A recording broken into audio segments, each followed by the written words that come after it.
মুফতি শামসুল ইসলাম জিলানী।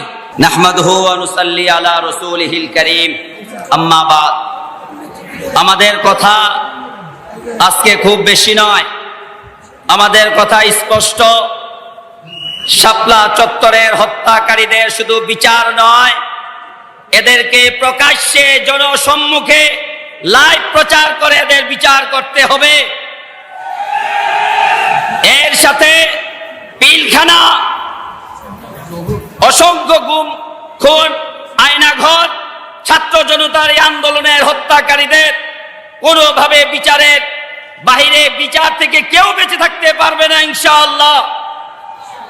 হেফাজত ইসলামের পক্ষ থেকে অনতি বিলম্বে অন্তর্বর্তীকালীন সরকারের কাছে আমাদের অত্যন্ত জোরালো দাবি, যেই 13 দফার জন্য বাংলাদেশে সর্বপ্রথম শাহাদাতের নজরানা হেফাজত ইসলাম পেশ করেছিল, অনতি বিলম্বে কয়েকদিনের ভিতরে 13 দফা বাস্তবায়ন এবং আইন পাশ করে আমাদের এই দাবি পূরণ করতে হবে।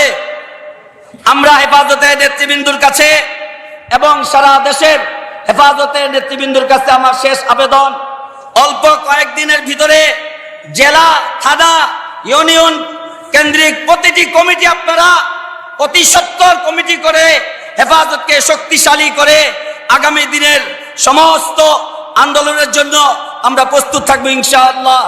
ওয়া আখিরু দাওয়ানা আলহামদুলিল্লাহি রাব্বিল আলামিন।